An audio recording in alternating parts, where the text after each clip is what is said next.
took that direction. He had dreams as a child about these types of things. But just watching him spurred me on. Watching him for hours in the prayer room with his Bible open and a notebook, trying to search out, compiling scriptures. Which ones are end time scriptures and what do they say?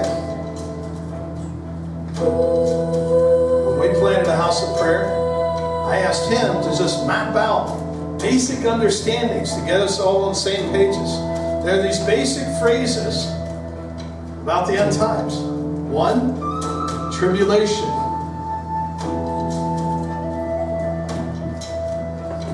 Rapture.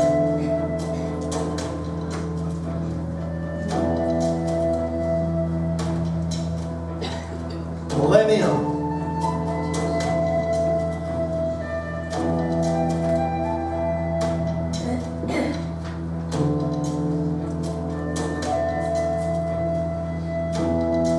The 7 years. 3.5 years. The abomination of desolation.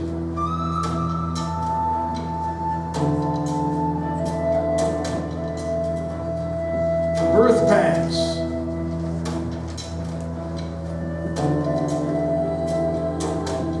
And what we did was we took a simple timeline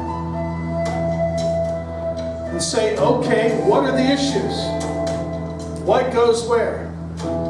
We understand that there were certain events, and I think most people would say that one of the events that marks somehow a connection or a beginning point is Israel became a nation again in 1948, came into their own land again. So we just took that as a marker, a sign of end time events. Certainly a birth pang, perhaps more. Israel becomes a nation. Never has there been a people group that went 2,000 years without a homeland, dispersed throughout the nations, and comes back together in a homeland. That's an unprecedented. Not only that, there were specific prophecies about that from Jeremiah and other places. So we know this somehow is a marker in the scheme of the end times. Whether it is a chronological marker, meaning the number or the year 1948 is unclear, but it's certainly a marker of something significant that could not have happened in anyone's thinking until that day when it happened. Right? Now, replacement theology, all those kinds of things, they all occur and develop strong before this ever happens by people who aren't seeing Israel as a nation in their land, but simply dispersed, most of whom couldn't track their tribe at all to know whether they could actually make entrance into Israel. And suddenly you have this profound biblical event that happens in our time. So we mark that on the timeline. What does it mean? We don't know. Could it be tied to this generation will not pass away? When Jesus says that, was he talking in these passages where he says this generation will not pass away till you see these things? Or was he talking about when the events begin to break here? Or another significant event that happens in 1967 in Israel? Are these events tied to a time clock in the natural that begins? Whether we say yes or no, and some people have strong feelings, some aren't sure, it's worthy of putting down because these are unprecedented events. Okay? Okay. Now, somewhere along in here, we're going to have what's called a 7-year time period. It's called the Great Tribulation.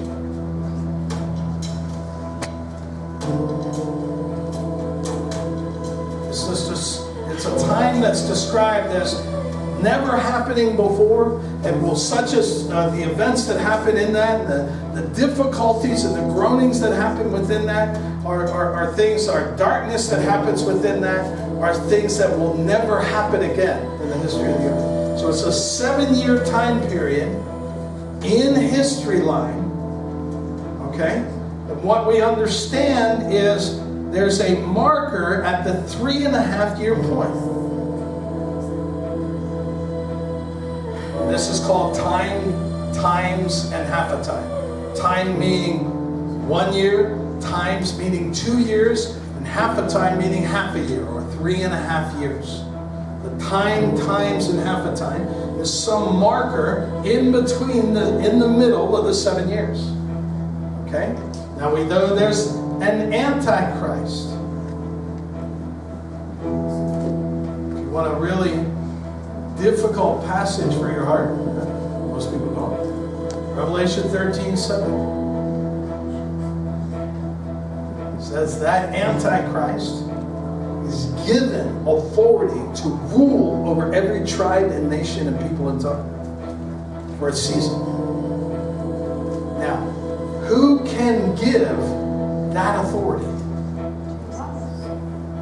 God. Who can give that authority but God? Do you understand the implications? The leadership of God, the sovereignty of God will allow the Antichrist to rule for this time period. Set up a system that we call a political, religious, economic system. No one can buy or sell. That means you've got to have law and legislation in place. The buying and selling is the economics. No one can buy or sell unless they have a mark. And they worship the beast. That's the religion. The economic, political, religious system will come into a singular system in the days ahead. What we grew up in was mostly a secularized system. But what the temple was God's government on earth. Originally, it was an economic, political, and religious system. Okay? Now, it had a balance of powers with the kings and the priesthood separated. And the kings were not to dominate, but what was to dominate is the people ushered into worship lifestyle as a nation. That was the purpose of it being a temple, was the people of the nation worshiping. And you can map every time where the worship and the priesthood of the nation goes well, the kingdom flourishes. And whenever the worship of the priesthood of the nation corrupts, the kingdom plummets in the difficulties and ends up ultimately in captivity, where they begin to cry out in intercession, and God restores them to the land. So that's just a simple cycle. So what we have here is an antichrist, or a counterfeit Christ worship, political, economic system that is manifesting in the midst of great tribulation for 7 years. Okay? The rapture, a catching away. You'll hear this term termed in terms of pre, mid, or post trib rapture. When they're saying that, what they're saying is, we think either the church is caught up to him here, okay, or it happens here, or it happens here. This being a pre-trib rapture, this being a mid-trib rapture, and a post-trib rapture. Just understand these terms, and you'll understand what some of the arguments are going on about. Okay? Now, the challenges with these terms is the pre-tribbers have kind of seemingly held the standard Christian view, but it's actually historically not what's going on, but the believers were being prepared to endure the Great Tribulation. So historically, the view has been this, and this actually surfaces primarily strong, this pre-trib rapture, in about the 1800s. Okay? Now, can we say that's good or bad or right or wrong? Not based on when it's believed, but I think it's valuable to understand that the church, the early saints, believed strongly that they would have to endure the tribulation. Or at least if you get into the paradigm of the book of Revelation, seals, trumpets,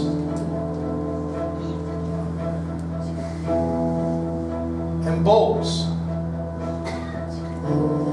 Some would say we've got to endure all of these as the church. That would mean a post-trib rapture. We're catching up with be with the Lord. Some would say we do seals and trumpets, but not the bowls, and that would be mid to late trib rapture. Okay? So this is what they're talking about when they talk about the rapture and the pre and post-trib rapture. Now you have books that come out and say there is no rapture. You got to do a lot of work with a lot of passages to really shift this to rapture-less. Okay? I'll just say this about that. All right. Okay. Understanding the tribulation, the Antichrist reigning or ruling. Now he's ruling under a sovereign hand of God, so he's limited in what he can do. But the challenge is this tribulation is actually overseen by God himself. That's the hard part. Most of us aren't raised with that kind of God in Sunday school. We're raised with the blonde-haired, blue-eyed Jesus who loves everybody and nothing bad can happen. Okay? But it's simple seeing the scriptures, not that Jesus is trying to bring bad, but the process of redeeming the earth is going to squeeze things, and great difficulties are going to occur. And understanding those, we have a very shifting view of God that back in the Old Testament he was angry and now he's happy, but he gets real angry for this time, but he catches us away so we don't get touched by his anger. Okay? It's a very weak view of God, his demeanor, his counsel, who he actually is. Okay? Does God let difficulty happen? You answer that honestly, all you have to look at is your own life. Of course he lets difficulty happen. I've been through difficulty. And I know God was with me. And I know that he could have stopped it, and I know that he didn't. And I know that I have to deal with the offense in my heart of that, or I'm going to pull away from it. Okay? You look at the history of Israel, of course he lets difficulty happen. You look at the history of the church, of course the church flourishes in the midst of a demonic Roman Empire trying to wipe out Christians. Of course he does. Look at World War II. The attempt to wipe out the Jews. Grappling with that. Is this God? Is this not God? The Jewish people losing hope in prison camps. Trying to decide, do we even celebrate the Sabbath and feast? God has not come. We're left in, they're wavering in their faith, and then they're being deceived and killed. We can't simply go, it's going to get better and better and better, and Jesus is going to return. That defies all of our history. Jew or Gentile, it defies our history, especially now where the largest amount of martyrs for Christ has happened. Probably the last 15 years, more martyrs than in the previous 2,000. You can certainly say, the missiologists say 2015 was the highest martyr total ever in a year in church history. So I think if we can understand the Antichrist is going to seek to destroy, and God's going to allow. This is an allowing, but not an inciting. It's an allowing, just like he allowed his son to go to the cross, but he could have kept his son from going to the cross. Okay? So we have to grapple with this, beloved, and the way that we grapple with what God allows the Antichrist to do, and even what God looses through these seals, trumpets, and bowls, if we don't grapple with it, we're going to move away from God unoffended in an hour where we need to be closer than ever. We must draw near to him. Carry the fear of the Lord that doesn't make you run from God, but run to God. That's true fear of the Lord.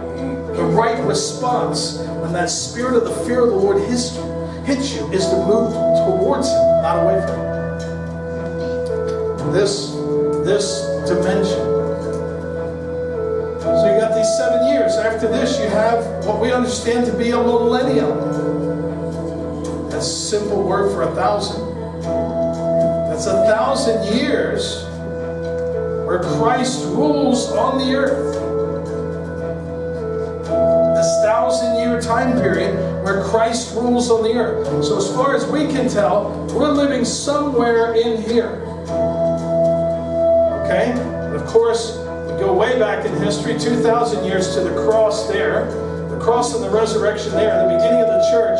The church is living between, and Christ comes somewhere in this time period to redeem the saints and to redeem the earth and to set up a rule for a millennium, 1,000 years. What I just explained to you was called apostolic premillennialism. Okay? Apostolic premillennialism. That we are in the age of the apostolic church, growing and maturing unto the return of Jesus Christ, and Christ reigning for a millennium, 1,000 years on the earth, before a new heavens and a new earth are set in place by the Lord. Okay? So I'm just going to pray again for understanding. I hope you know that's the secret word of the hour. Lord, give us understanding. Lord, we want to be men and women of understanding. Lord, teach us to pray. Help us to embrace you so that when you move intentionally and intensely in the latter days, that we can be in agreement with you.